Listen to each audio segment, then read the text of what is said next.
Yes, guys, welcome back to another stream, man. Hopefully, you guys are all doing well. Make sure you smash the like button. Make sure you guys have subscribed to the channel as well if you guys are new. Big up to more LB for the raid.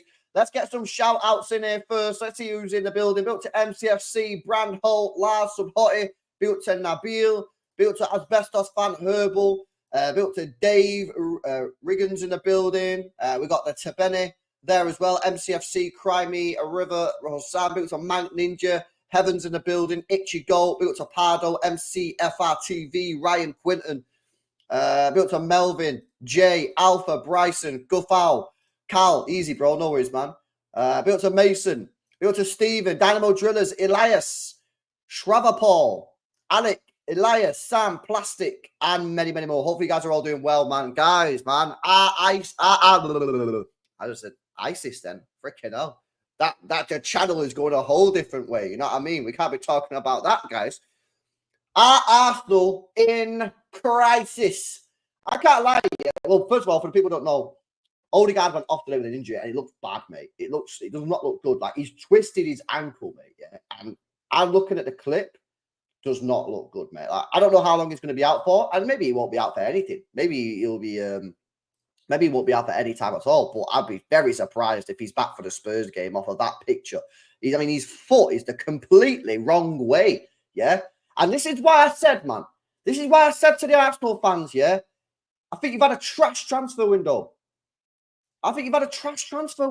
I said this at the time, and some of them tried to cook me and say, what you want about? We've signed 3 players. I said, I'm being deadly serious. I said to him, you've got one real creative player in midfield. One. Odegaard. Who in that midfield creates? Declan Rice don't create chances like on that level, yeah? I'm saying like this. You should have signed another creative midfielder. Nah, we'll be all right. Moreno's not even a creative player like that either, yeah? Moreno's not even that guy either, and he's injured now. So I just don't understand Arsenal's transfer window, man. And listen, if it was me now, I don't know if they're allowed. We're not 100% sure. But if you can sign Rabiot on a transfer now because he's a free agent, you might have to sign him. You might have to just sign him for the numbers, man. Because I'm telling you now, yeah, if Odegaard is out for any period of time, like serious period of time, Arsenal are cooked. They're cooked. Rice out for Spurs, Odegaard out for Spurs. Their midfield is either going to be Jorginho, Partey, Havertz, or Jorginho, Partey, Namweri, I think. I don't think they've got anyone else unless someone can tell me in the chat. Like, I just think they've had a trash transfer window. I really did. I said that at the time. I said, I do not think Arsenal have had, and all these panel shows that I go on, yeah, all these channels I go on and have these conversations, they all just think it's an agenda. Oh, you just hate us. I don't hate Arsenal. I have literally zero feelings towards Arsenal. Zero. I don't care about them in that way. Like, I don't have an agenda. There is no rivalry there. When I went to school, there was one Arsenal fan in my school. One. Yeah? And it's Denver, who does the channel. He does watch-alongs. Developer. That was it. I didn't know any other Arsenal fan. I have no rivalry with Arsenal. In fact, when I was growing up, I liked Arsenal because they was the team that was trying to stop Man United from winning titles. So I liked Arsenal. I had a respect for them, and they play football good under Wenger. I've got no beef against Arsenal. Arsenal have never done anything to me as a City fan to make me hate them. I just say it how it is. And then when I said to him, I don't think you've had a good transfer window. I think you've had a trash transfer window. You've not got any more creative players in that midfield other than Odegaard. Yeah, you've still not signed a striker. I still think you generally like. Oh, you're just a hater. You hate us. You just hate us. I don't know. You now have a serious problem, man. You got to hope and pray that Odegaard is okay. Now, what I would say is, yeah, I've twisted my ankle before, yeah. Not like that. That's grim. I've never twisted my ankle like that, yeah. Let me see if I can pull up the thing because some of you guys might not have seen it. Yeah. Let me pull this up. Open with another app and then share to screen. But look at this. Look at this, guys. Oh, where is it? There it is. Look at this for people that have not seen it, yeah. Look at that, man. Look at his foot there. That there, yeah. See how it's going right? It should go left. I'd be surprised if he's available for the Spurs game. Looking at that picture, and maybe he's going to be okay. Like I say, I've twisted my ankle before and been like fine after a couple of days, but I don't think so. The good news for Arsenal is that Spurs are very Spursy, you know what I mean? And they'll probably still beat Spurs, but, you know, I'm not being funny, mate, but if Spurs don't get at least a draw against an Arsenal side with no Declan Rice and no Odegaard, then what are you even doing, mate? You know what I mean? So this is a big test now for Arsenal. A huge test. Because the next 2 games, you could potentially find yourself 8 points behind Manchester City. 8 points after 5 matches. 5 matches, you could be 8 points behind. And this is why I was saying, man, in the transfer window, Bray. Yeah? You didn't have a good window. You didn't. Having one creative player in midfield is not good enough, man, if you want to win the league. Yeah? I was just in a stream. I was in my watch-along then, yeah? We have Kevin De Bruyne, Phil Foden. So we already have one more than you, yeah? And then we've got Ilkay Gundogan, who's a very, very good creative player. Very good creative player, yeah? And in my chat, we was discussing whether or not we should play Ilkay Gundogan and Bernardo Silva as our 2 creative midfielders against Brentford. And me as a City fan, I'm sitting there going, I don't know if that's creative enough. And Arsenal have one real creator in Odegaard. I'm just like sitting here and I go on these panel shows, yeah, and I do these shows, and I sit there and say, you're in the Europe, you're in the Champions League, yeah, you're in the Premier League, you're in the Carabao Cup, and you're in the FA Cup, and you've got one creative player in midfield. I think you need more. Oh, you're just a hater. You just hate Arsenal. You have an agenda against that. You hate Arsenal. And it's like, right, whatever.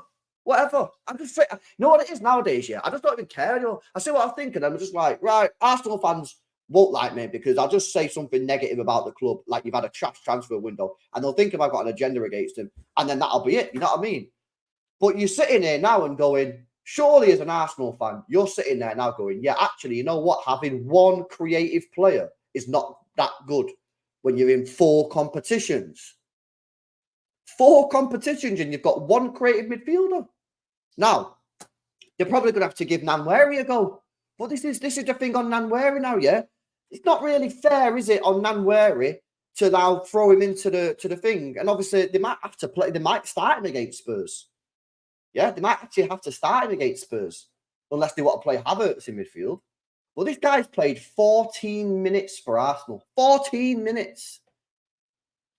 I mean, it's just not really, it's not really right, is it, that they're now putting that pressure on him? And now if he plays poorly, I mean, he probably won't play, right?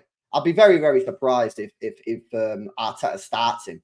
But here's the thing. If he starts at Nwaneri or Nwaneri comes off the bench and he doesn't play well, everyone's going to be cooking him. All the Arsenal fans are going to be saying, cooking him, yeah? And it's like, that's not his fault. Do you know what I mean? And it's just crazy, man. It's crazy. And it's like, you say these things and you think you're being... You know what happens is sometimes, chat, you know what happens? I say these things, yeah, about like Arsenal and that. And then I get cooked by Arsenal fans. And then I sit there and go, oh, am I wrong? Maybe I do hate Arsenal. Maybe I do hate them. And then I'm like, oh, no, actually, no, it's legit. They have one creative midfielder for 4 competitions. It's mad. It's actually crazy, man. It's actually insane. Let's have a look. Let's have a look at what you guys are saying on this. I want to hear some of your comments, man. Truckman says, thumbs down, stop the drama.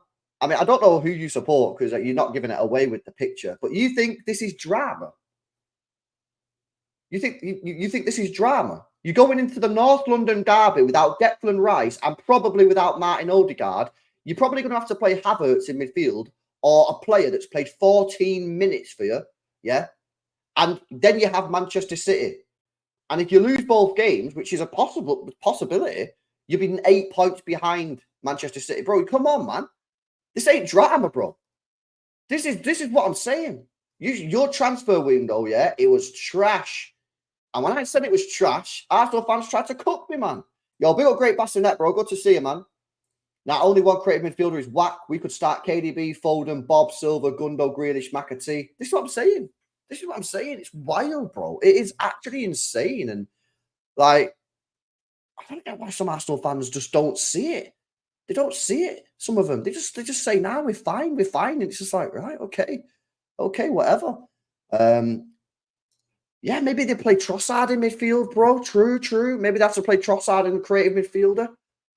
But, you know, this is your 4th Premier League game. And people will say, oh, well, to be fair, this is a bit extreme and they've got 2 players out injured. It's not extreme. 2 players. I know Rice is injured, he's suspended. It's not extreme, is it? You can't go through the season and say, oh, if we get 2 players in a midfield 3 that are injured, then that's extreme. It's unforeseen circumstances. Because that's what's going to happen now, you know. When someone like me says, oh, you had a trash transfer window, some of them will go, no, these are unforeseen circumstances. So it's unforeseen that 2 players get like injured or something at the same time. That's not unforeseen. That can happen. That quite easily happen. If Savio and Doku both get injured, no one's going to be sitting there going, wow, how unlucky is that? That's crazy. No one could have seen that happening. It's a very reasonable thing that could happen. Of course, 2 players on the same sort of position could get injured. It's not like a crazy thing. It's not a crazy thing. This is why Arsenal should have signed a striker, LB. What do you think? Well, I think they should have signed a striker as well. And I think they should have signed a creative midfielder. I think they should have created, you know, for me, I just don't get it. Like, that is crazy, really. It's crazy. And people say, well, Moreno can do it. Listen, you go on Moreno's stats, right? And I know G&A is not everything, yeah, but his assists are very, very low. Yeah, he doesn't strike me as a mad creator. Rice is not a mad creator. Yeah, Rice is like a 6, or he can play the 8, but he's not going to be the main guy creating. Odegaard's the main guy. You know, and people say, well, who could they have signed? You're not telling me that there's no 8s out there that you could have signed. And this would have been a backup as well. You didn't have to go and get like some super duper guy. You need to get this world class, elite level number 8, like creative player or whatever. You just need to get someone who can step in and do a job. Someone like Smith Rowe would have been great, but Arteta never wanted to play him. Smith Rowe right now could have come in mad handy, you know, but they never played him. Like, obviously, Arteta fell out. Didn't fall out with him, but like, obviously just stopped playing him for some reason. Now the guy's gone to Fulham and he's absolutely slamming it. Because I don't know if some of you might not know, but I'm a massive fan of Smith Rowe. I think Smith Rowe's an elite level player. He's just had a tough 2 years with injuries and Arteta not trusting him and that. But they let him go and they've not replaced him. They've not replaced him, man. See some of your comments coming through. Arsenal never really went through an injury crisis, not the previous 2 seasons. Let's see how they manage. It's goal time, LB. Let's finish this title race before it even begins. Next few weeks are massive. Hate to see it, but it's football. Time to get the lads back healthy and keep the W's coming in. This is just a thing. Like, no one's celebrating like injuries or anything. But injuries, like you say, bro, injuries are part of football. Injuries happen. Injuries happen. And I just don't think they protected themselves enough, man. They've not got enough in midfield. No way. They're going to have to play. Well, you know what's funny, man? This is what I said before, Fraser. Someone needs to check the rules on this proper. Everyone suggested that they thought Arsenal could do this, right? Here's the question. Can Arsenal sign Rabiot now? Are they okay to sign him, even though the transfer window's shut? Because if they can, I'm not being funny. If I was Arsenal now, I'd be ringing up Rabiot's agent now saying, how much does he want? How much does he want? Get to London tomorrow. We're signing the contract. He's an Arsenal player tomorrow. He's in the squad for Saturday or Sunday. 100%, mate. They can. See, this, you know, some people are saying no. Some people saying they can. No. I know he's not a creator. I know. No. MCFC, bro. We've gone past that. Bro, no, we've gone past the point of getting a creator for the Arsenal. Arsenal now just need to get a player in. They just need to get someone. They just need bodies. Dele Alli's apparently a free agent. If they want to go and get Dele Alli, I mean, that'd be pretty wild, wouldn't it? Brandon Holt said, yes, you can. 100% he Googled it. And Nabil says you can as well. Yo, big up to LB says, LB, that's most likely ligament damage. I mean, bro, I can't lie, man. That picture does not look good, you know. I'm not no doctor or anything, yeah, but that does not look good. His foot's pointing the wrong direction, bro. No wonder he was crying, man. That's grim. Listen, I hope he's all right, obviously. Never want to see a player get injured or anything. But that doesn't look good to me, mate. Yeah, I can't lie. Big up to TNF says, I see it, LB, and I'm an Arsenal fan. Yeah, listen, like I say, man, for me, I just don't understand it. I don't understand it. I really do not understand it. And it's crazy, you know, because like I say, when you call this out, you just get attacked by so many Arsenal fans. It's unreal, and they just attack you, and they go, "Oh, you just got an agenda, or you got this, you got that," and it's just like, bro, I've just got my opinion, and my opinion is, I think you're light in midfield because you've got one creative player, and that's it. And then you just get attacked for it. But it's very, and like I say, sometimes, bro, I come off stream sometimes, yeah, and I sit there afterwards for 5 minutes. You don't rattle me, so I only sit there for like 5 minutes. I sit there for 5 minutes and saying, do I actually believe what I'm saying? I have to think to myself, am I being legit here? Am I something in my brain not working? Like, why am I getting cooked when I'm saying something that I think's reasonable? And then I sit there, I think about it again and go, nah, I'm defo right here. I'm defo correct in saying that having one creative midfielder when you've got 4 trophies to play for is probably not a good idea. And I go on these shows and I just get cooked off Arsenal fans. It's just like, what? It's unreal, man.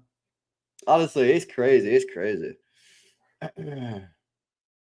Yeah, Cosmic, mate. That does not look good, innit? It does not look good, guys. It does not look good at all. Do you know what I mean? And I would say this as well, yeah? Listen to this as well, yeah? I'll say this. These games are trash, man. Like I do not agree with these Nations League games, yeah? I do not agree with these Nations League. I just scrap the whole Nations League personally. Yeah, get rid of it. We have the Euro qualifiers, we have the World Cup qualifiers, we have the Euros, we have the World Cup. Simple. Get rid of the friendlies, yeah, and get rid of the Nations League. Trash. No one cares about them, man. They're all dead games anyway. But yeah, listen, City have to pile the pressure on now because whether you like it or not, there is a good chance that Arsenal might drop points against Spurs. There's a decent chance that now might happen, yeah, because I'm not being funny, but Spurs, mate, yeah, I think it's at Spurs as well. I'm sure it's at Spurs. It's at yeah, it is. It's at Spurs' own ground. Bro, are you really going to allow Arsenal to turn up with no Rice and probably no Odegaard and beat you at your own stadium? That would be embarrassing, man. Like, not being funny, but Spurs need to do something here, yeah? And if they do, even if it's just a draw, providing obviously City beat Brentford, man, because this is the thing now, yeah? Bro, I'm not resting no players for Brentford, guys. I'm not resting no. I want my strongest starting 11 out for Brentford. Because if we balls that up, yeah, if we balls that one up, right, I'm going to be fuming. We have to go full strength against Brentford. Pile the pressure on Arsenal. Pile the pressure on them, man. Because them Arsenal players are going to be watching that City game on Saturday, by the way. Yeah? Because they've all got the dodgy sticks. We all know that. They're going to be piling. They're going to be watching us. We need to smack them up and put the pressure on. And it's not going to be an easy game, mate. Yeah, we've had some tough games. We lost 2 games in our last 4 against Brentford. 2 games we've lost in our last 4. Yeah? And we won 1 game last year 1-0. And the other game, they scored first. New Mopai. So let's not be going into this game thinking it's going to be easy. Because it's not going to be easy. But we can make it easy by playing the strongest 11 we've got. Yeah? And taking this game mad serious. Crazy. We need to, guys. I'm being serious, man. I'll be talking like it's the end of the season. Nah, this is the point. This here right now, bro. This could potentially end Arsenal's Premier League season, man. If you're 8 points ahead of them, 8 points. 8 points ahead we could potentially be in 2 weeks' time. Do you understand how crazy that is? 8 points.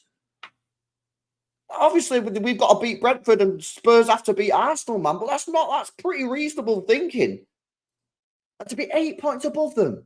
Of course they can get back into it. Yeah, of course they could do it again. But, bro, like, I'm not being funny. If we get 8 points ahead of them, I'm not expecting us to drop 8 points above Arsenal now to the end of the season. Even if there is still 34, 33 games left of the season. Because I don't think we do that. So for me, honestly, man, like, this is a huge moment in the season already. A huge moment in the season. And this weekend's work, this weekend's football, this is where it's at, man. You know, we got to handle our business. We got to handle our business, guys. 100%. Yo, big up to Hugh, man. Guy's still crying and still rattled that Grealish and Rice dunked on his nation, innit?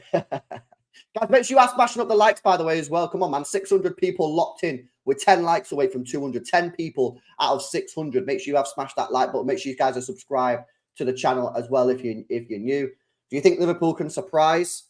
I'm going to Pool City. Oh, you're going to the Liverpool City game? Is that what you're saying? You're going to the match?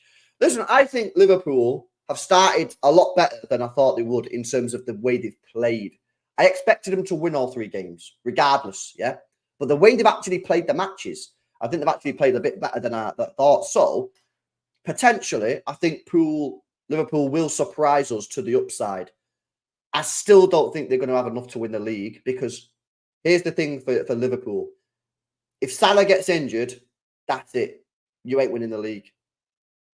Because he, for me, is just like, he's just unreal. And I just think if you take him out of the team, the Liverpool side just becomes a good side, a really good side. At the moment, you're a very, very good side. If you take Salah out of the team, you just become like a good side. I think you'll probably draw a couple games. I also expect at some point of the season, Liverpool to go through a little bit of a difficult patch because you got a new manager. I'd be very surprised if you just kind of go through the season very consistent. You might lose a game, but then you win, lose, win. Yeah, I think at some point, because it's a new manager, I think at some point you'll probably go through a 3 to 5 game period where maybe you get a couple draws or lose a couple, and because it's his first year, and I just expect a bit of a tough time at some point. I'd be amazed if he goes through the whole season and just is very steady. I just don't think that's going to happen, to be honest with you. I'd be very surprised if that happens, man. I do think Liverpool are going to be decent, but this is again, you know what I mean? It's on us, man. Do you know what I'm saying? It's on us. We got to just do our business on Saturday when we play Brentford.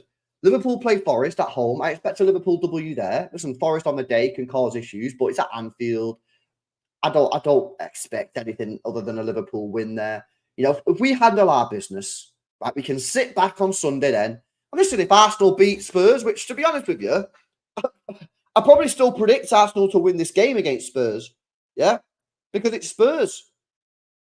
And I'm sorry if there's any Spurs fans in the chat, but you can never rely on Spurs to do anything anyway. That's just the history of the Spurs. It's just the truth. So I still expect Arsenal to beat Tottenham without Odegaard and without Declan Rice. But from a Tottenham point of view, you can't tell me as Tottenham, yeah, you're at home against Arsenal. 2 of the biggest players are out, potentially. Obviously, we still don't know about Odegaard, but I'd be surprised if he plays. You can't tell me that you can't even get a draw. Yeah, that's gonna be crazy. And I'll tell you something else as well, yeah. Bukayo Saka. I mean, he's got some pressure on his shoulders, man. He's got some serious pressure on his shoulders this Sunday. Because now, let's be real, yeah, everyone is just going to be watching him. Everyone is just going to be watching Saka this Sunday saying, just get us out of the mess. Get us out of the mess here. That's not fair on him. But again, this comes down to the recruitment. It comes down to the recruitment. And when I said they've had a trash window, man. They've had a trash window. It's because they've not got the depth. They've not got the depth. Yeah. And this could always happen. City. Foden's not even kicked a ball for us. Rodri's not even kicked a ball. Well, Foden has kicked a ball. He's kicked a ball for 45 minutes, right? But come on. Rodri's not even kicked a ball for us. Look at the depth that we have. Look at the players we have in the team now. Our winger depth has never been so strong. We had Grealish missed the first game of the season out with an injury. Bob's out till December. We've still got Doku. We've still got Savinho. Still got Bernardo who can play right wing. Yeah. Midfield, Kovacic, Gundogan. And here's the thing as well, right? You don't have to spend a lot of money. You don't have to spend a lot of money for depth. It's about looking and properly identifying players. Anyone could have signed Kovacic last year for 25 million quid. Yeah. That wasn't a difficult transfer for anyone to make. And when we signed him, a lot of people at the time wasn't happy with him. I remember being in streams last year. Yeah. A lot of City fans didn't like him. But it's the depth that he gives you. We signed Gundogan on a free transfer. Great signing. Great signing. Do I need him to be as good as he was in the treble-winning year? No. I mean, I'd like him to, but I don't need him to be as good. I just need him to be okay, a steady Eddie, a steady rock. Because it's depth, man. Having McAtee again. I'm telling you, I'm glad we kept McAtee. Will he play a lot this year? Probably not. I'm glad we kept him, though. Because when you see stuff like this happen at other football clubs, you're just glad you kept these players around. And like I say, we probably won't play McAtee a lot. Yeah, probably won't get too many minutes. But at least he's there just in case. Just in case. Obviously, like I say, we got Kevin De Bruyne, you got Foden, Gundogan can play in that attacking midfield. But in case we go through our own crisis, he's there. Do you know what I mean? Listen, I've got Pat from Mancunian Way. He's going to join me in just a second. Big up to Water again, says, please look at Liverpool fixtures between the 20th of October. All right, let me have a look at this then, bro, and then we'll bring Patrick in. Patrick, your camera's moving crazy, bro. It's going to give someone an epileptic fit, mate. I don't know if you can like restart your camera, bro, because that's moving crazy. Right, let's bring up the Liverpool fixtures then, because Walter sent a super chat and he wants us to have a look at it, guys. Is it crazy or something? Is it mad? Let's have a look. What were the dates? 20th of October. Okay. Oh wait, that's November. Right, so Chelsea at home, Leipzig away, Arsenal away, Brighton at home, Leverkusen at home, Aston Villa away. Yeah, bro, that's tough. Wow, and then Southampton and Real Madrid, and then City, and then Newcastle, and then Everton. By the way, when is this happening for us? When does City have the grim fixtures, guys? What month does City have the grim fixtures? Because we must have them at some point, because everyone gets them at some point. That is disgusting. February. Well, hopefully we've won the league by February. We're all chilling. You know what I mean? Hopefully we're all chilling by that point. Guys, make sure you are smashing up the like button. Make sure you guys are subscribing to the channel as well if you are new. Let's bring in Pat. He's not got his camera on, but obviously we can hear him anyway. Pat, how you doing, man? Yeah, good, mate. How are you? Yeah, not too bad, not too bad. Listen, it's a big 2 weeks, isn't it, mate? It's a big 2 weeks, especially with the... Listen, again, guys, I'm not celebrating this injury news, not at all. I never want to see a player get injured, but this is going to make it even more tough now for Arsenal without Declan Rice and probably without Odegaard for that North London derby on Sunday. Okay, this is news that just come to me. You know, a lot of this stuff obviously happens overnight over here, but yeah, that's a couple of massive losses for Arsenal. And yeah, you're right. I mean, these next 2 weeks we can see a lot of movers and shakers in the Premier League. And you know, I said at the top of the season, I was expecting a lot of pressure for Arsenal, given the fact that they've exceeded expectations for the last 2 years, and got a bit of a fan base that can be cutthroat at times. But now to be put under this sort of pressure, 3-4 match days in, I think it's going to be a huge test of character for them. So, yeah, just going to be interesting what happens to them. But yeah, all that matters to us is the task at hand. We just have to keep going on our merry way. But bro, this is what I'm talking about. This is why, for me, we cannot afford. I've seen too many people talking about rotation about Brentford. No, I don't want to see rotation on Saturday. I want to see the strongest possible team we can put out. I want us to send a statement that we want to take control of this Premier League early. Yeah, I want to see no rotation on Saturday. If there's a game for rotation, it's Inter Milan. Yeah, there's 7 other matches after Inter Milan. We could rotate against Inter Milan. Yeah, we'll probably still win anyway because they're probably going to rotate because they've got the Milan derby after that. Yeah. And even if we did lose against Milan, there's still 7 other games to qualify. And that's just to get to the top 8. If you don't do that, you can still qualify for the knockout game. If there's a game to rotate, it's Inter Milan. We should not be rotating. No chance we should be rotating against Brentford. No way. Plus, we've lost 2 out of the last 4 against Brentford. How arrogant do we have to be as fan base to say, oh, yeah, just rotate against Brentford? We've lost 2 out of the last 4, man. And let's be honest, we're only... just over a month until the next international break. I can't see any reason why we can't keep putting our best, most informed squad in as much as possible, given the fact that during that time we do have a cup match midweek against Watford. We have a Champions League midweek match against Bratislava. They're perfect opportunities to rotate a little bit of the squad. And if you feel if they feel the need to rest some sort of the key players, core players, form players at the moment. So yeah, look, the way things are going at the moment, you just got to keep sticking with form at the moment. You're not in a position to do massive rotation and things like that. It's just keep the formula you got until the formula doesn't work anymore. And then you reset. You change a few pieces and you move on. Now, 100%. This is the point that I'm making, man. And I just feel like we need to sort of like lock it in a little bit and say, listen, we have an opportunity here, yeah, to take control of this Premier League, there is a very good chance. Well, I say very good chance. It's not a very good chance because it's Spurs. Right? And again, I'm sorry if there's any Spurs fans in the chat. I'm not trying to cook you, but your club is very unreliable. Yeah, there is a chance that Spurs will beat Arsenal, or at the very least take a draw. Yeah, if we beat Brentford, we have the opportunity to take an 8-point lead over Arsenal. I think that's significant, even though we're only 5 games into the season. I think that's very significant. Even if you don't read too much into that, you still can't disagree with me that that is still pretty crazy to be 8 points ahead of us. We have to go to St. James's Park. I'm pretty sure that's after the Arsenal game. That's a tough place to play football. There is a chance, and you could say a very good chance, that we might drop points there because it's a hard place to play football, St. James's Park. I'd be much rather going into that game with an 8-point lead over Arsenal, yeah, just in case we do drop points, we'll still be above them. And again, you know, I cannot get into this thing about rotating. Man, I've seen people say we should rotate against Brentford and go full strength for Inter Milan. I just think that, for me, my personal opinion, is just a completely wrong way. It's the complete. I don't understand that thinking, that logic, when you could literally lose the game against Inter Milan, and there are still 7 other matches you have to qualify. It's not even that important anymore. Yeah, there's no need to rotate when rotation isn't required at this point in the season. You just don't need it. You don't need it. It's not going to benefit anybody. And you know, if anything, you're going to upset the informed players. So simple as that. Nah, facts, man. Facts. I genuinely think that we've got to strike now. We've got to strike early, yeah, and put our advantage in. This is exactly the point I'm making, Daddy. Bro, this is exactly the point I've made. Exactly the point I've made. Completely agree. 8-point lead over Arsenal means we can lose at St. James's Park this month and Anfield in November and have it be inconsequential to Arsenal. Yeah, 100%. Yeah, I didn't even think of the Liverpool game. We don't win there either.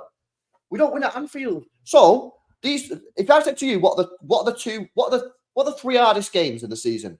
I'd say Liverpool away, Newcastle away, and probably now Arsenal away. They're probably the 3 hardest games that we play in a season, yeah?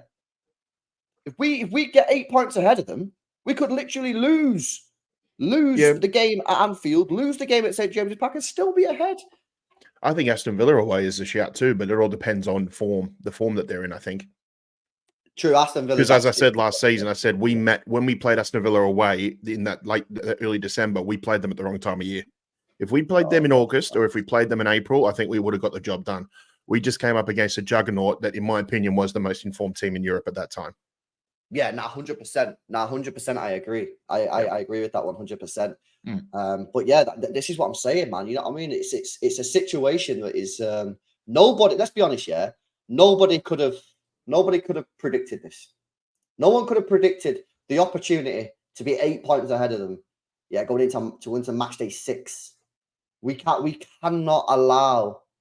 Yeah, for us to slip here. Yeah, I don't want to quote Gerrard slipping, but we can't afford to slip. We have to put our foot down on the gas. And I think, to be fair, the players know that this is a huge opportunity. The players are not dumb, you know what I mean? And I know they'll probably come out and say, "Oh, well, we don't look at the Premier League table this early on in the season." It's not about looking at the Premier League table.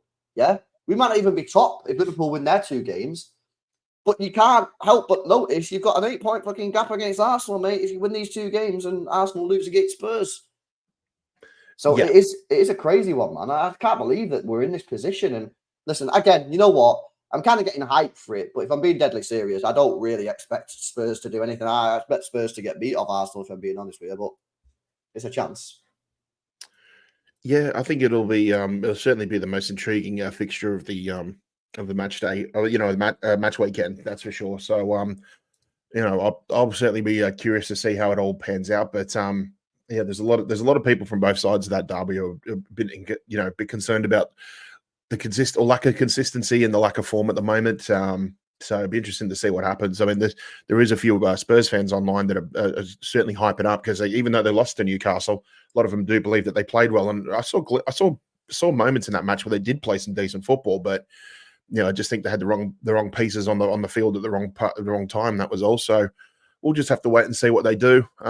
As anybody knows with me, it's just like couldn't give two hoots about Spurs, but I only care about Ange winning. So it's been a fellow Aussie. So that's just my opinions of it anyway. But yeah. Nah, 100%, man. 100%. Bro, did you see that? So some Arsenal fans are losing the shit, man. And I understand to a degree. Bro, have you seen this? I showed it on the last stream that I just did. Check this out. Go on. So Roy Talks Football, I muted him actually, I need to unmute him. Roy Talks Football put Martin Odegaard injured, sick of it. And this guy in the comments put, Foden stayed at home with the sniffles, but we sent our captain away who was already carrying an injury. I'm so done. Bro, it's like, what the hell, bro? I mean, Foden's not played for us in the last 2 matches. Why say fuck me for, innit? Why are they so like, City, Foden? Lots more tantes. And apparently now Cole Palmer trained for Chelsea today as well. So they're fuming about that as well. Oh, they're fuming about Cole Palmer because obviously Cole Palmer didn't go because apparently he was ill or something as well.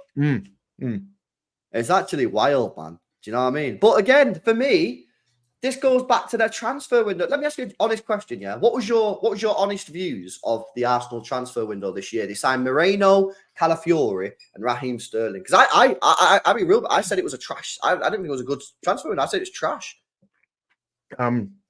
Trash, a bit strong because I think it would have been trash if they'd literally done nothing to an extent of what Liverpool basically did. But yeah, I think they did okay with strengthening at the back with Calafiori.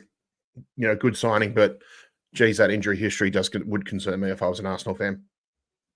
Yeah, 100%.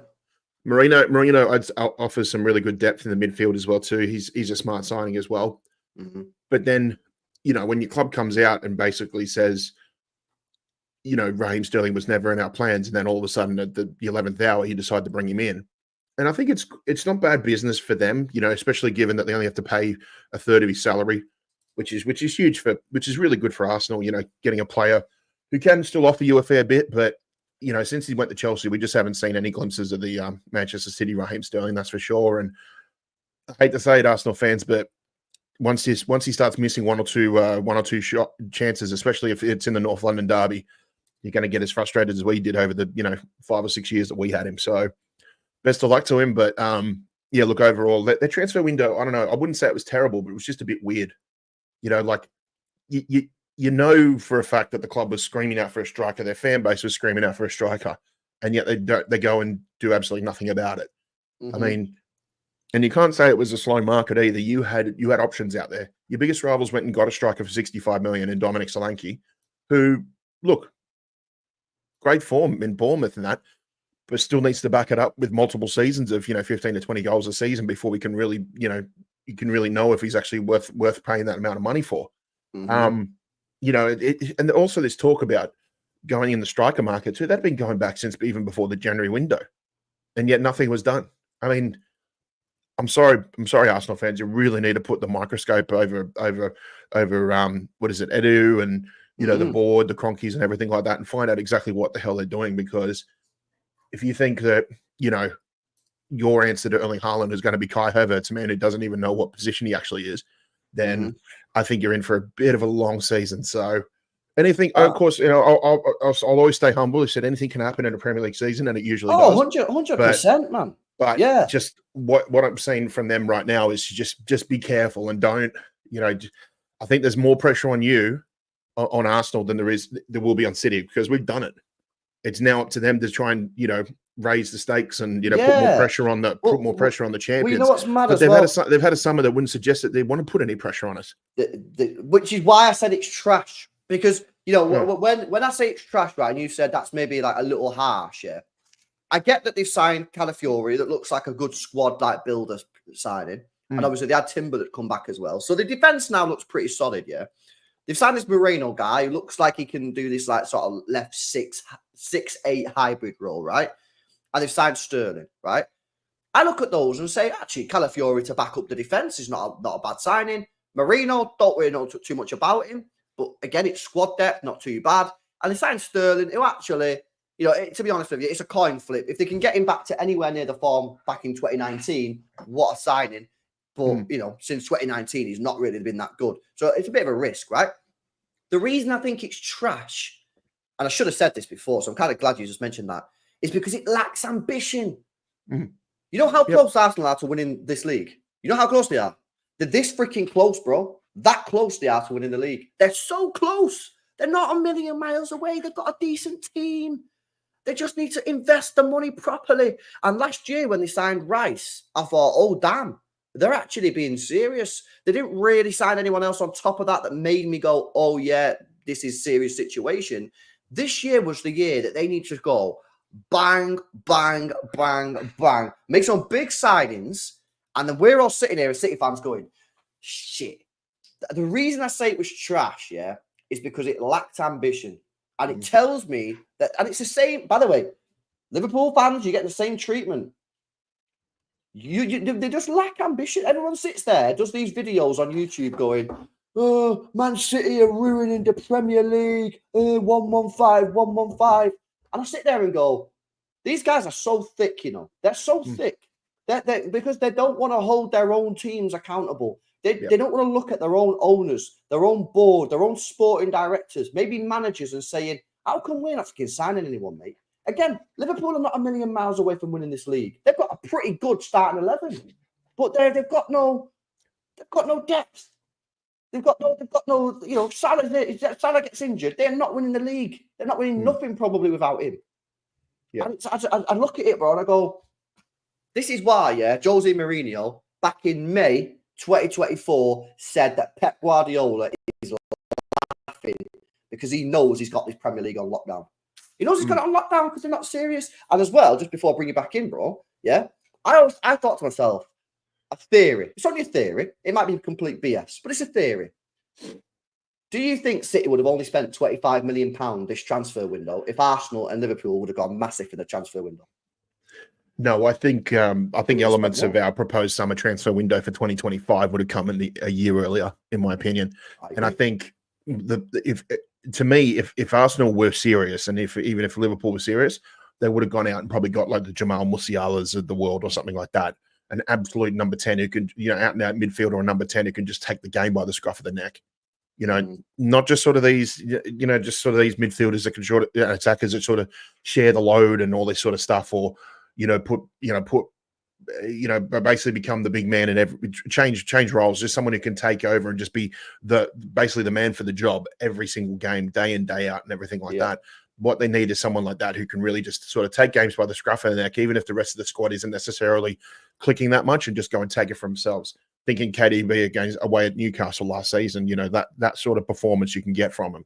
That's what you really need. You need someone who's going to absolutely, just take things by the scruff of the neck, go for it. And, that could be the big difference. That could be an extra 5 or 6 points per season. That might be the difference between you finishing second or first. Yeah.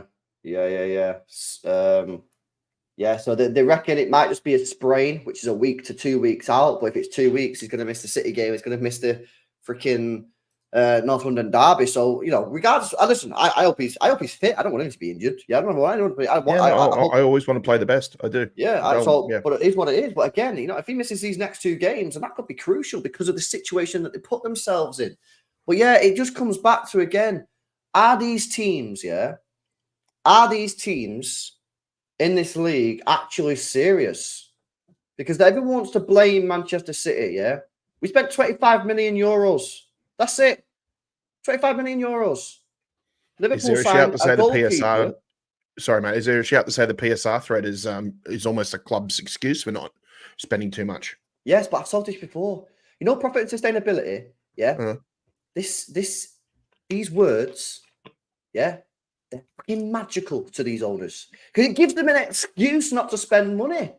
It gives them an excuse. Oh, sorry, lads, we can't spend money because of profit and sustainability. Now, some of them actually do want to spend money. The likes of Aston Villa, they want to spend money. The likes of Newcastle, they want to spend money because they're actually serious. They want to win and they want to be in the Champions League and competing. Some owners in this league, right, and there's actually quite a lot of them, they don't actually want to win. They're not asked really about winning. They just, if they can get Champions League money, they'll be chilling. So what they do is they use this BS narrative of, we can't spend money because of profit and sustainability, lads. So sorry. And then the fans just go, all right, no problem. Actually, if you actually listen to some of these financial experts, Arsenal don't have a profit and sustainability issue right now. They could have signed players. So could Liverpool. But they choose not to. And then their owners go, sorry, lads, profit and sustainability, we can't do it. And what they're doing actually, they're conning fans, they're conning supporters who put their money into the football club, whether they buy tickets or whether they buy a subscription to watch the football matches. If you buy a subscription to watch the football matches, you're then paying for the TV. The TV obviously has to pay the Sky to Premier League. You're indirectly funding your football club. And they're lying to fans. They're lying. They're outright lying to their face and using it as an excuse. And they'll say, we can't spend the money because of the stadium. Stadium costs get deducted from profit and sustainability. But again, a lot of fans don't really look into all that because why would you? It's a bit boring and sad. So they just take it at face value. Yeah, I think we can go all the way back to, say, the Mike Ashley era with the FFP, because if ever there was an owner in the Premier League that was probably not afraid to be as stingy as anybody else, it was probably Mike Ashley, because he just used that as an excuse to say, well, I've got the FFP looming over my head at the moment now, so we've got to be very savvy in the market and very, money conscious and things like that. When in actual fact, the guy's worth absolute bloody millions and could sign anybody he wanted to at that given moment. And now you've got the Saudis who are not afraid to spend, and yet they've been put under even more of a handicap in terms of spending than what Mike Ashley was during the FFP era. So it's such a bizarre, situation to be in, and it's just something that sort of I wouldn't say it's non-existent, because you don't want the Wild West between every club happening, every Premier League team trying to turn into Galacticos. But look, without going down this wormhole, because we always save that for other shows, but yeah, look, it's something needs to be done about it in terms of just making it a bit more competitive for every team, rather than having to worry about that, or worst case use it as an excuse when they can't do it, basically. You know what they should do, bro? They should be, on the Premier League website, you should be able to click on the club and it should tell you how much capacity, profit and sustainability they have. So everybody can see, how much teams can actually spend, so people don't lie to them. Because people lie, man. People just lie all the time, That's just the way the game is, and they don't want to win. And that's why I said Arsenal's transfer window was trash, because they showed no ambition. They showed no ambition whatsoever. So I'm sorry, signing Real Sociedad Moreno. I never heard of this guy until the Euros. I never heard of this guy before. This is not ambition. Signing Calafiori is not ambition. Signing Raheem Sterling when you didn't even want him on a loan is not ambition. They don't show ambition. Where's the big signings? And this is the thing. They showed a little bit of ambition last year when they signed Rice for 100 million. Go and capitalize on it. Go and sign another one. Go and sign Ivan Toney. Go and put your name in the hat for Osimhen. Because I tell you something, I say this so many times. Football is a momentum game and it's a confidence game. And Arsenal, whenever they get to the end of the transfer window, I always feel like we're going to be fine. I felt like it was going to be fine 2 years ago when they ended the January transfer window. I think they signed Trossard, Jorginho, and maybe one other person. But I didn't think they'd done enough then, and I felt we was going to win the league. Didn't feel they did enough last summer, even though they signed Rice, and I was like, damn, they're moving mad here. By the end of the window, I didn't feel they'd done enough. And by this window, I don't think they never do enough. They never do enough. I think it's in the DNA. I always say go back to the time when they could have signed Suarez, and they messed that one up. They would have signed Suarez that year. They win the Premier League. Factual information, in my opinion. It's not even a debate, bro. If they signed Suarez, I think they would have won the league. They don't do it. It's in the DNA. They don't go hard enough, and they miss out. And I think they're going to miss out again. Do you know what it looks like to me from the outside? It looks as though as if it's almost a mentality of like, oh, we can't compete, so we're just gonna hang back a little bit until City. They're not gonna go out there and try and do better than us. They're gonna wait until we get weaker, which is one of the biggest problems you can do. Because if you do that, then I'm sorry, but your nearest competition is just going to just run over the top of you and just absolutely steamroll you while you wait. If you keep that way, you're going to allow the opportunity for United and Chelsea to actually, improve and get better. And actually, next thing you know, before you know it, we'll be competing with them. And then, you're left with your pants around your ankles thinking like, oh, well, this isn't how it's supposed to happen. So, yeah, I just think you need to take risk, and you need to be brave in the market, and you need to make sure that you're not just doing things to make the club better, but you need to do things to make your opposition turn heads. And it's important that you do that. To me, it looks like as if they're waiting for us to fall as much as if they're going out there to try and compete with us. No, and I agree. And you know what? You hear a lot of Arsenal fans say, "Well, we can't sack Arteta because he'll be the best manager in the league when Pep leaves." It's almost as if like they're just waiting for Pep to leave. Waiting, But here's the problem with that. You're not acknowledging that you're actually a really good side now. And that's why I'm saying you just need to. It's just that sense of they've conceded already. You know. Yeah, but this is the point I'm making. Like, it's almost as if their transfer windows indicate that they don't believe that they can win the league. And actually, I'm not saying that as a dig, because I actually think if you signed 2 players more, if you would have signed a creative midfielder, yeah, and maybe get Ivan Toney in, why can't that win the league? Why can't that win the league? You something that can't win the league. They've got depth at the back. You've got Calafiori, Timbers, Zinchenko, Saliba, Gabriel. You've got Ben White there. You've got Partey, Jorginho, and Rice, who all can play in the 6. You've got Odegaard. You signed Moreno. You buy this extra midfielder. You've still got Nanweri coming through as well, who Arsenal fans are raving about. And then you've got your wingers. You've got Raheem Sterling, Saka, Trossard, Martinelli, Havertz, Jesus, and then your extra striker. That is enough. But they don't sign the extra midfielder. They don't sign the striker. The squad's short. They went into a season, 4 competitions. I'm sorry for repeating myself, but I just can't believe this is happening. 4 competitions, they're in this year. And they've got 1 creative midfielder. Bro, it's crazy, man.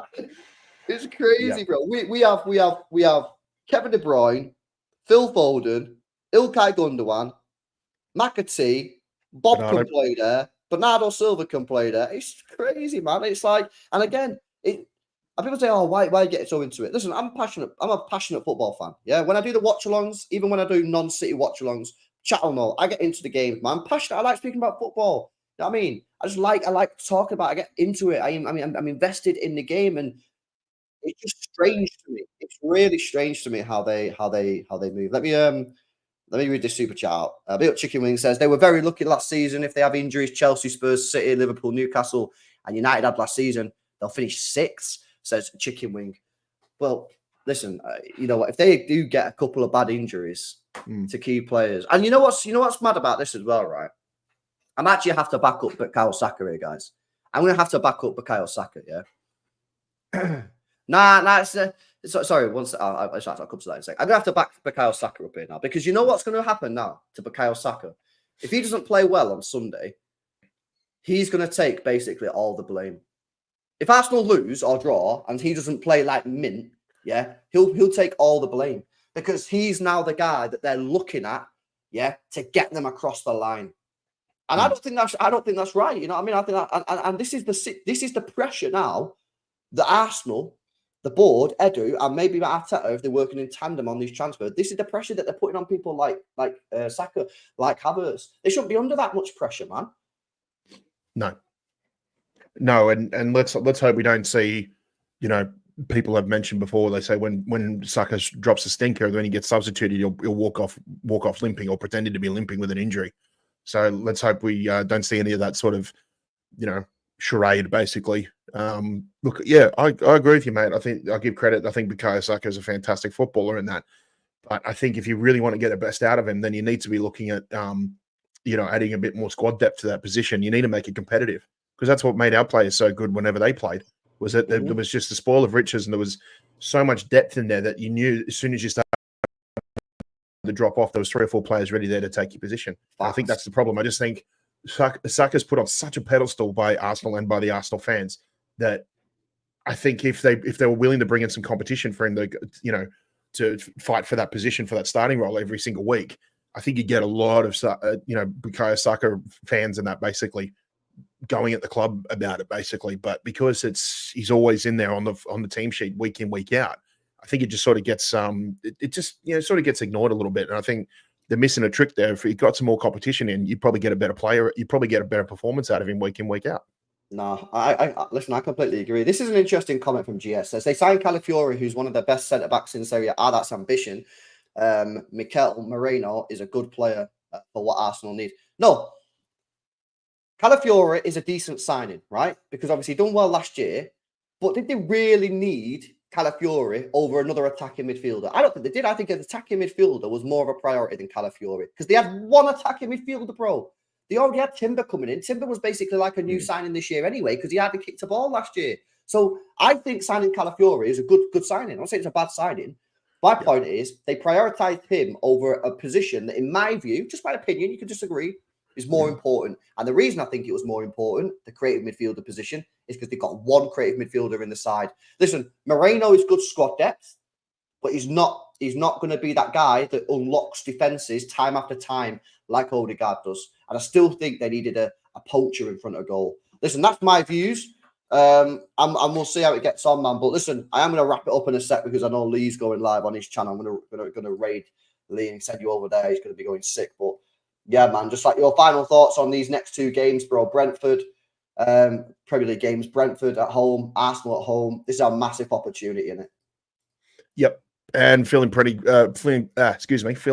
confident about them all as well too. Let's not forget we've also got Inter midweek as well, so that's going to be an exciting, playing them again after that night in Istanbul. But yeah, look, mate, I've got the wind at my back and feeling really confident about these upcoming league fixtures. So yeah, bring them on. Yeah, no, 100%. Right, guys, Lee's doing an emergency meeting with Northside. I'm gonna redirect you over there now. I'm gonna send a raid over there. Get in his chat, man. LB raid. I want it absolutely spammed out in his chat. Let's see what Lee's got to say. I don't think he's going to be very happy about this situation one bit because he's called the trash window as well. Smash a like on this stream. Make sure you subscribe. Big up to Pat for jumping on from the Mancunian way. And yeah, spam LB raid, guys. LB raid in Lee's chat. See you soon.